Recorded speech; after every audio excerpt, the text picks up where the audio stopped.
Have you ever felt like society's standards were too much for you, or that you couldn't control your worries? You're not the only one if you said yes. A lot of us spend our whole lives worrying about things that may not be as important as we think they are. But what if there was a way to get out of this stuck state? A way to get through life with less stress and more peace of mind? We're going to learn a lot about a philosophical method today that could help you live a better, more fulfilling life. The art of not caring is not about being apathetic or not caring about other people. Instead, it's about putting our care and attention where it matters most, on things we can control, and letting go of the rest. This movie will take you on a trip through the knowledge of different philosophies and philosophers who have been here before us and left us with guideposts. What we're looking at here isn't just academic. It includes the calming philosophy of mindfulness and the energizing philosophy of Stoicism, as well as the existential courage of Søren Kierkegaard and the life-affirming ideas of Nietzsche and the individualistic core of existentialism. We'll also talk about cases and uses from real life. We'll examine how these philosophies have been used by real people and how, in general, not caring in the right way can result in more happiness, less anxiety, and a more complete life. But what do we really mean when we say not caring in a philosophical sense? Lack of care or worry does not mean total detachment. It means freeing ourselves from societal pressures, fears of the unknown, worries about things we can't control, and anxiety about what other people will think of us. Instead of spending mental and emotional energy on things outside of our area of control, the art of not caring requires us to concentrate on our actions, reactions, and attitudes. Understanding our limits and choosing what deserves our attention, hard work, and enthusiasm is what it's all about. It's about learning to be okay with not knowing what will happen and relishing the present moment with joy. You've come to the right place if you've ever felt like the world was weighing on your shoulders, or if you've ever wished you could let go of worries that are holding you back, or if you're just interested in learning about different philosophical views on happiness. We hope that by the end of this trip, you'll have a new understanding of how to handle the ups and downs of life with calmness, peace, and a clear mind. Join us as we show you how to free yourself by learning the art of not caring. Now is the time to go on a mental trip to learn more about yourself and how to let go so that you can live a better, more satisfying life. Before we start this journey, it's important to set the scene by looking into the deep connection between philosophy and happiness. How does philosophy help us define and understand what happiness is? Philosophy is the love of knowledge at its core. It looks at basic questions about life, truth, information, beliefs, reason, and, most importantly for our talk today, happiness. Many philosophers from different times and places have tried to answer the question of what happiness is and how to get it. From old Greek philosophers to modern thinkers, the main goal of philosophy study has always been to find the means of happiness. On the surface, the idea of happiness seems easy and applies to everyone. But when you look closer, you find that it has many aspects and is very personal and complicated. Our perceptions of happiness are typically influenced by our own experiences, our cultural upbringing, and societal norms. But the meaning of happiness grows and changes when we look at it through the big picture of philosophy instead of a particular view. So, how do different intellectual views see happiness? First, let's talk about the Greeks. One of the most important philosophers of all time, Aristotle, thought that happiness was more than just a feeling or a short-lived state of joy. He came up with the idea of eudaimonia, which is often translated as well-being or the good life. Aristotle believed that happiness consisted of living a good and wise life, reaching one's full potential, and making a positive difference in society. It wasn't about seeking pleasure, it was about making your inner life full. Epicurus, on the other hand, thought that happiness meant seeking pleasure and avoiding pain. Epicurean philosophy, on the other hand, doesn't support selfish excess. The easy, natural joys of life, such as company, educational interests, and peace of mind, were important to Epicurus. These philosophers, like Jeremy Bentham and John Stuart Mill, were utilitarian. They lived in the 17th and 18th centuries during the Age of Enlightenment. In their moral and ethical standards, they said that happiness is about making as many people as possible happy. Arthur Schopenhauer, a German philosopher who lived in the 1800s, had a less positive view. He thought that life was full of pain and that happiness was just not having to go through pain. Schopenhauer's philosophy says that we should lessen our wants in order to feel less pain and sadness. This changes the way we think about what happiness is. Then there were the existentialists of the 20th century, such as Jean-Paul Sartre and Albert Camus. They thought that life has no meaning by itself, and that it's up to each person to find their own happiness and purpose.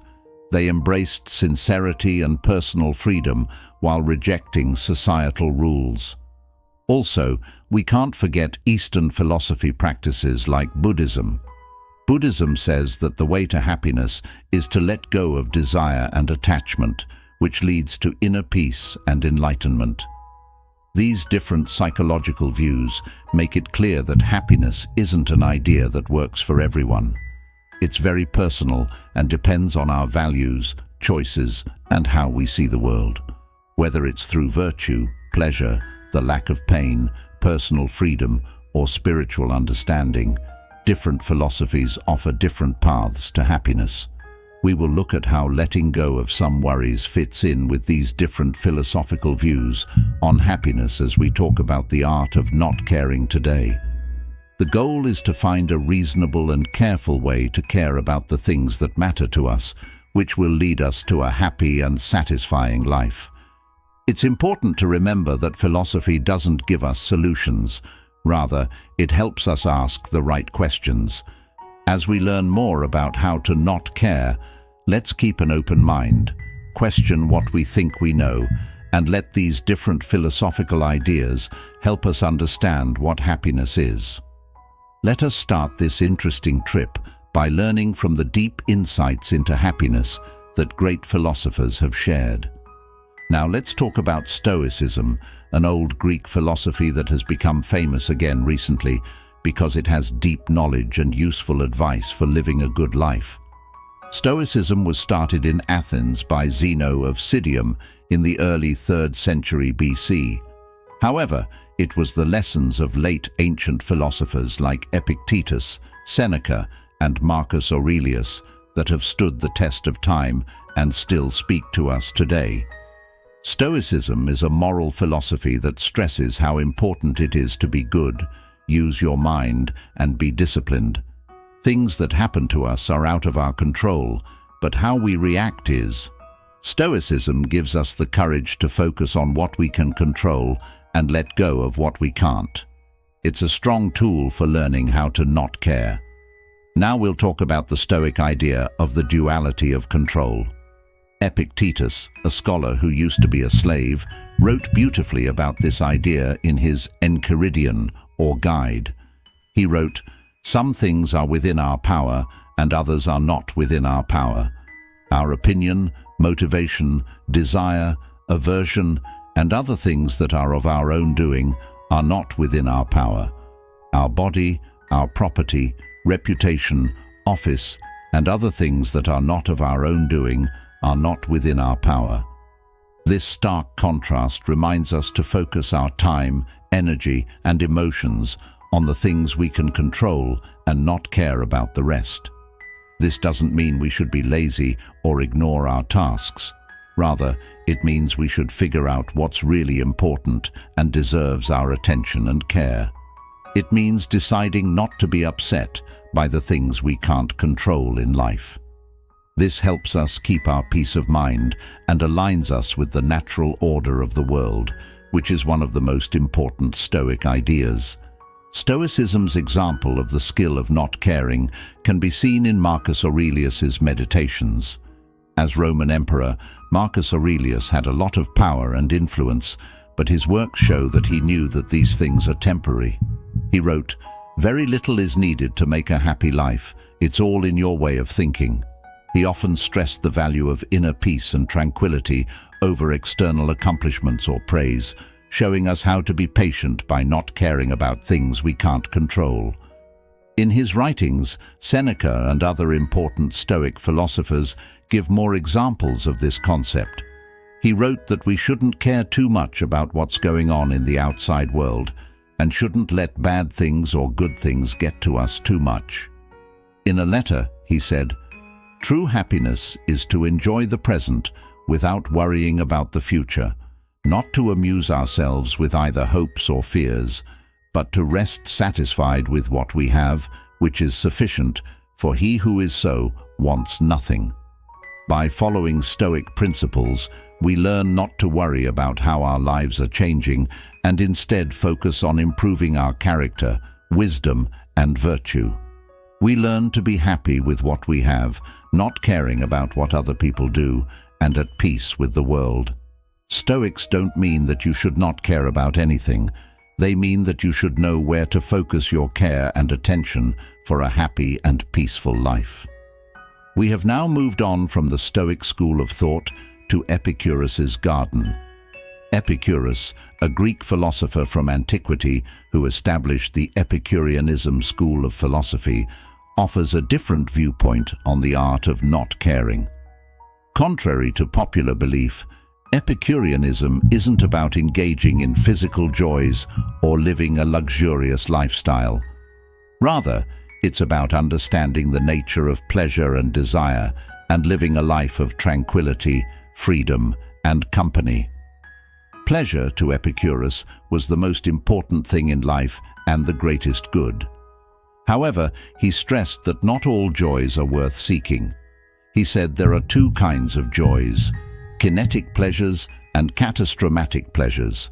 Kinetic pleasures come from meeting a wish, while catastrophic pleasures come from being happy and pain-free.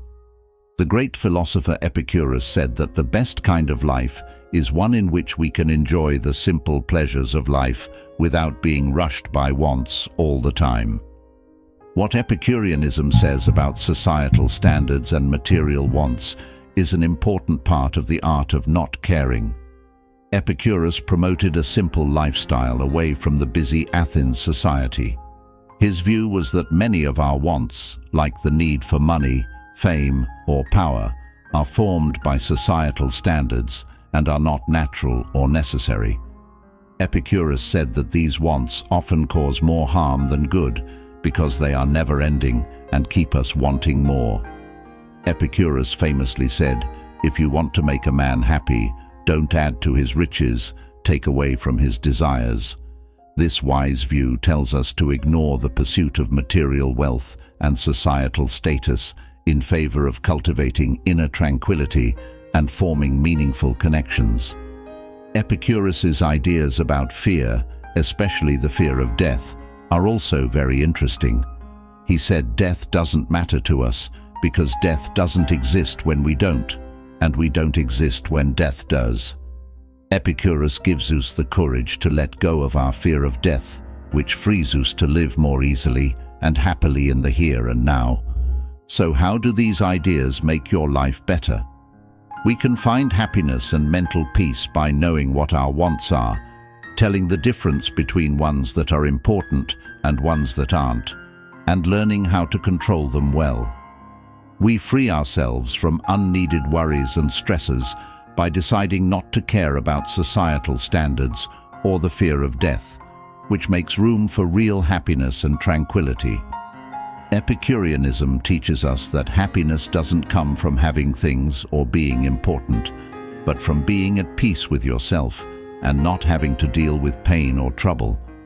This philosophy teaches us to enjoy the easy things in life, like company, thought, and not having to worry about what other people want or fear. It also teaches us how to not care about other people.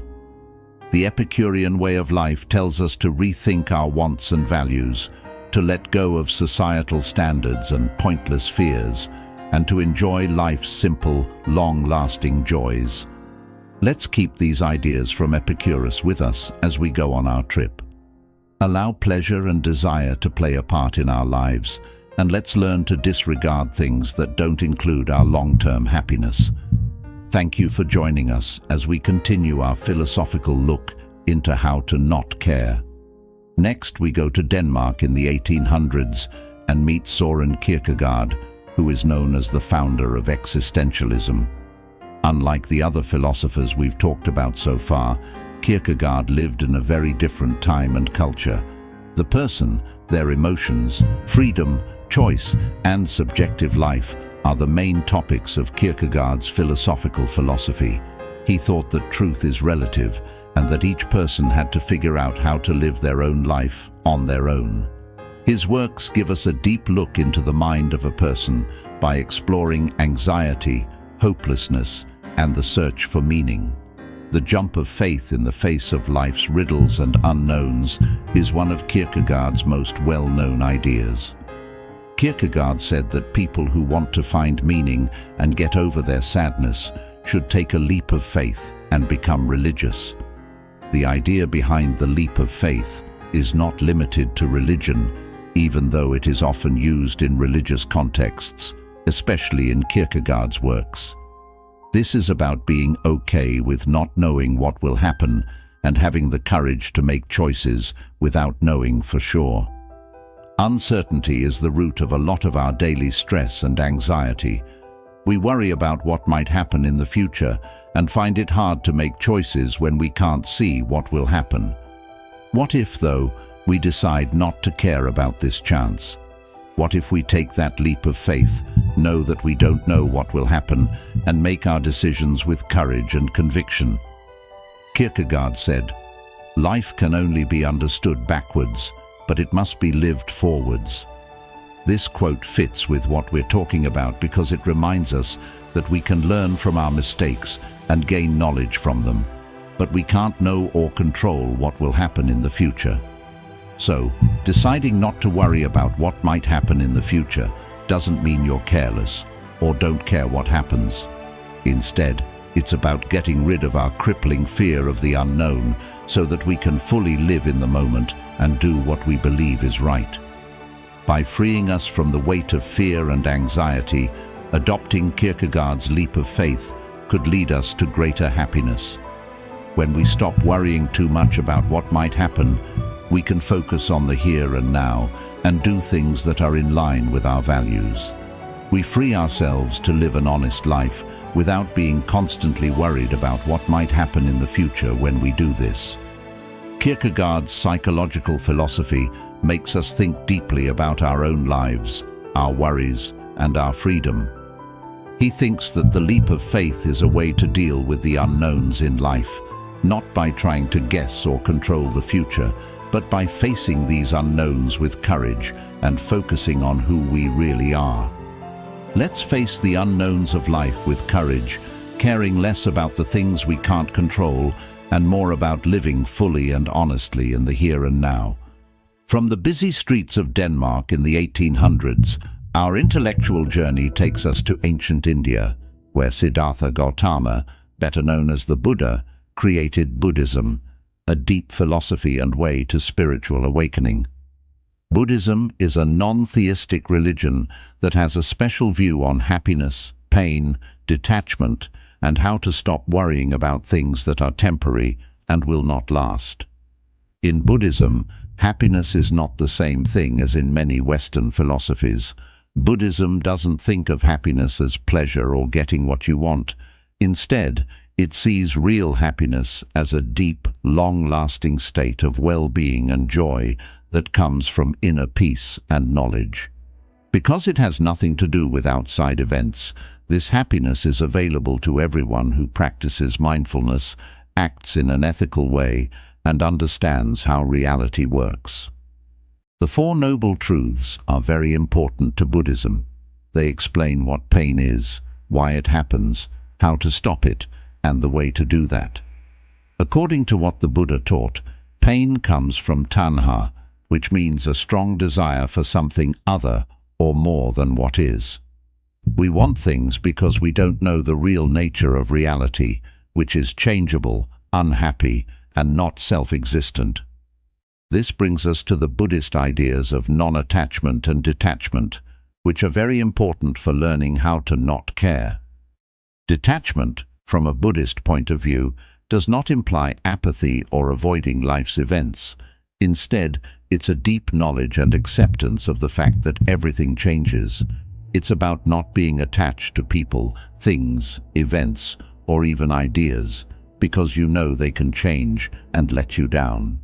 As with detachment, non-attachment goes hand in hand with it. Being free from the need to hold on to things, events, or thoughts is what it means to be free. We can fully experience life as it happens when we practice non-attachment. We can feel joy, sadness, happiness, and pain without being controlled by these fleeting emotions. We learn to really care about life without being tied down by it. We are not rejecting or devaluing things that will not last if we don't care about them. We are instead learning how to deal with them in a better way, by fully feeling them and enjoying them while they last, and not being upset when they change or go away. When you apply this point of view to your life, you can find deep peace and happiness inside. It helps us enjoy the beauty of life's seasons without getting caught up in the storms of desire, dislike, or fantasy. It's said that you only lose what you cling to. This simple but deep saying sums up the core of Buddhist detachment and non-attachment. It tells us to let go and stop worrying too much about things that are temporary and hard to understand. By doing this, we remove ourselves from a lot of the pain we cause ourselves and make room for a deeper, longer-lasting kind of happiness. Buddhist teachings can help you learn how to not care because they give you deep insights into reality and the mind. We can learn to live a more peaceful, clear, and free life by learning and applying the ideas of detachment and non-attachment. Let us keep the Buddha's teachings in mind as we continue our journey. Allow us to remember that everything is open to change and that we can find inner peace and lasting happiness by not holding to things that are temporary. In the end, isn't that what we all want?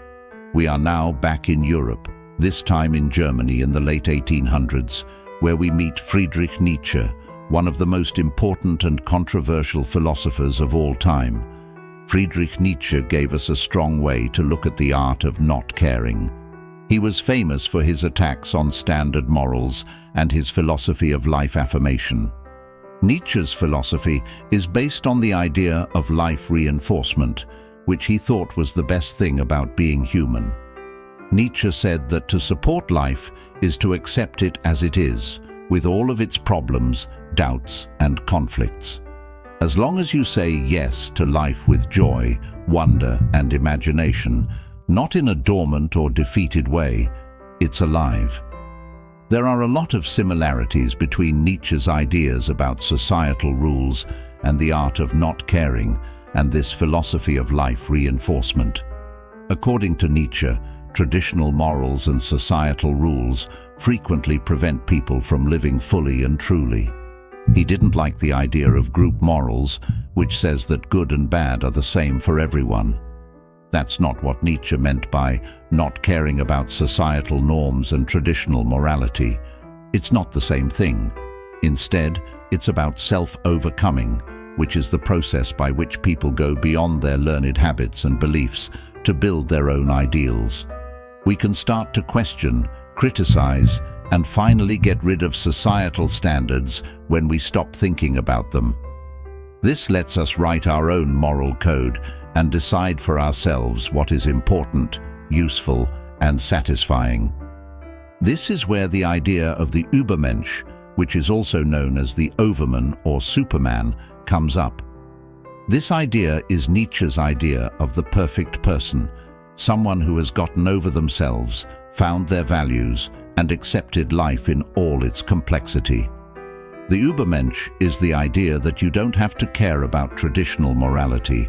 Instead, you should enjoy life with all of its chaos and confusion and make your own morals. In the book, Thus Spoke Zarathustra, I teach you the overman. Man is something that shall be overcome. What have you done to overcome him? These strong words tell you what to do. They make us think and push us to make things. They tell us that we can get through hard times and become the people we really are. In our quest to learn how to not care, what does Nietzsche's philosophy have to offer? It makes us think about how we relate to societal rules and conventional morals. It gives us the courage to define our own beliefs and accept life as it is, rather than letting these outside standards limit our individuality. Let's keep Nietzsche's strong ideas in mind as we continue our research. Let's work on getting over ourselves, be brave enough to make our own standards, and learn to accept life as it is. Being on our intellectual trip, we are now in the 20th century, a time when people were still dealing with the effects of 2 world wars and where existentialism began. This philosophy movement, which stresses individuality, freedom, and personal responsibility, gives us a new way to think about how to live a happy, full life.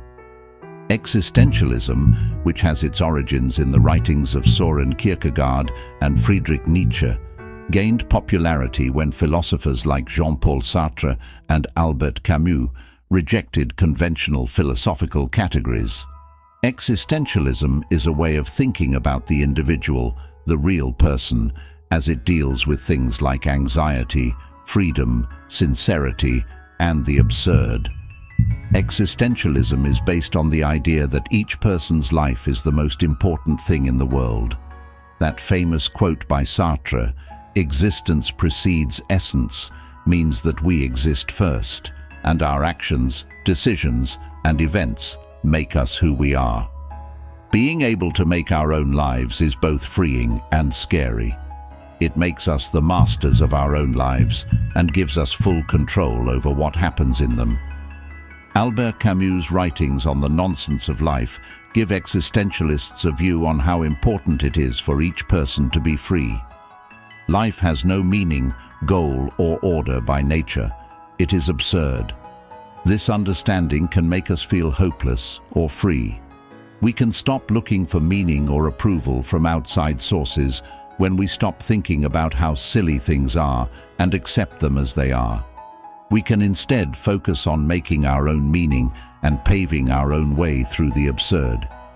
One of Camus' best works on this topic is Myth of Sisyphus. Sisyphus, who is stuck rolling a rock up a hill over and over again, represents the human state in the face of the absurd. But, as Camus says, we should picture Sisyphus as happy.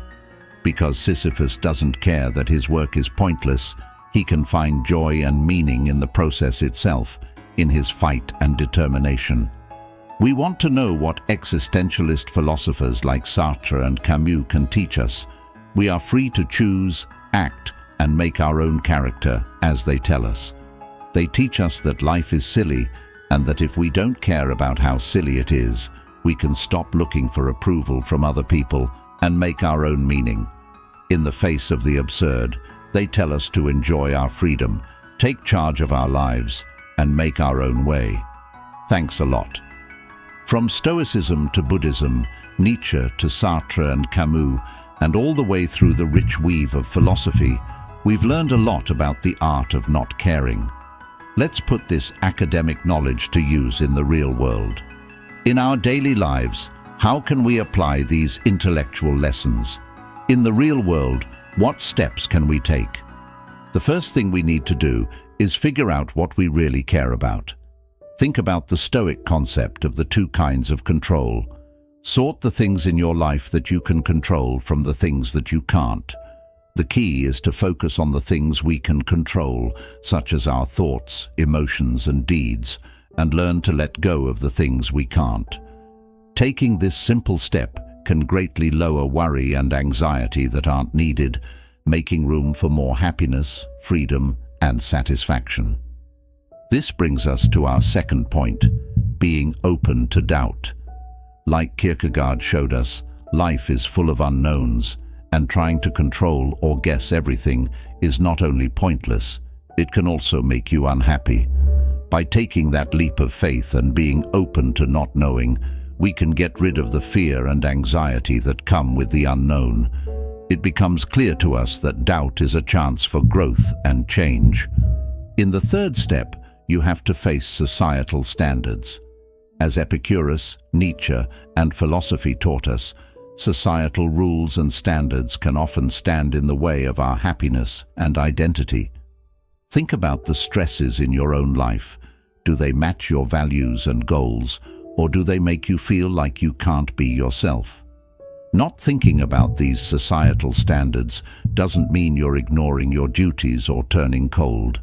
Instead, it's about getting back your freedom to choose your own path, set your own ideals, and make your own character. The fourth step tells us to accept that life is silly. Based on Camus's wise words, we can recognize and accept the nonsense that is there. Instead of looking for meaning or approval from other people, focus on making your own meaning. This could happen through your hobbies, your job, your relationships, or your own growth. Find happiness in the process, in your Sisyphean battle.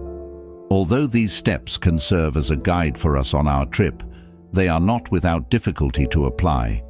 It takes patience, courage, and self-compassion to go on this journey for a lifetime. There may be times when you feel doubt, fear, or confusion. Do not forget that it is okay to feel these emotions. They are normal for people.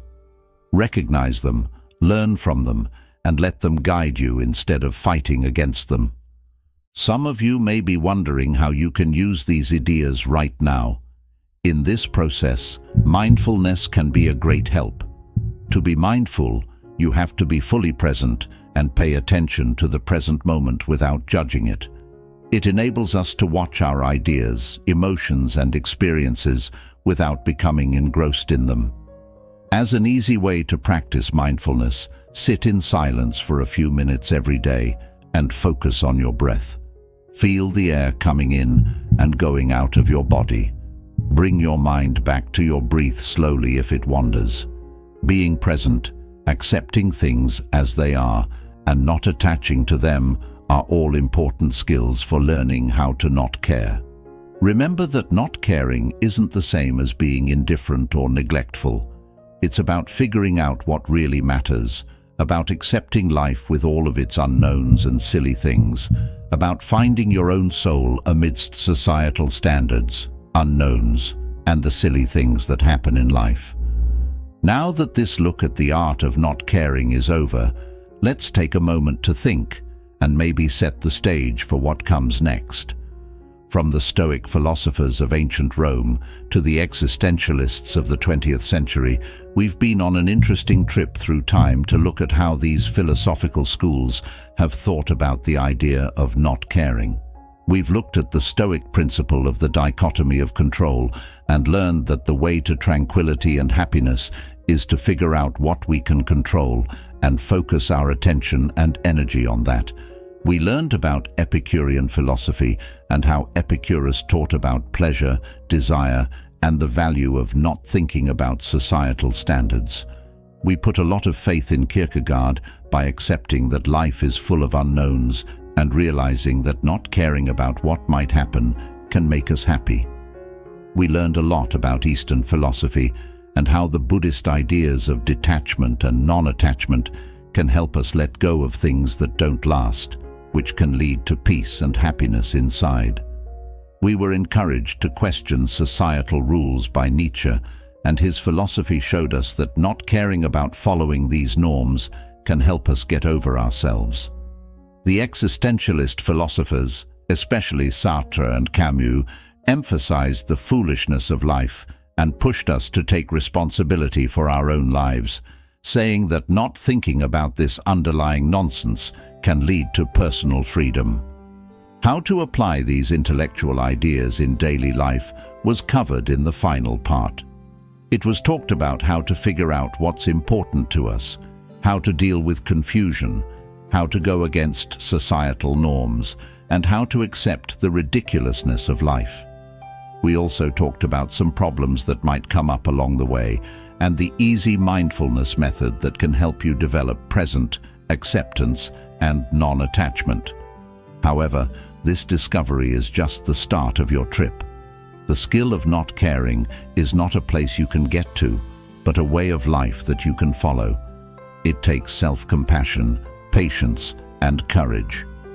As you continue to learn more, remember to apply these intellectual ideas to your own life, to figure out what's important to you, and to let go of things that aren't good for you.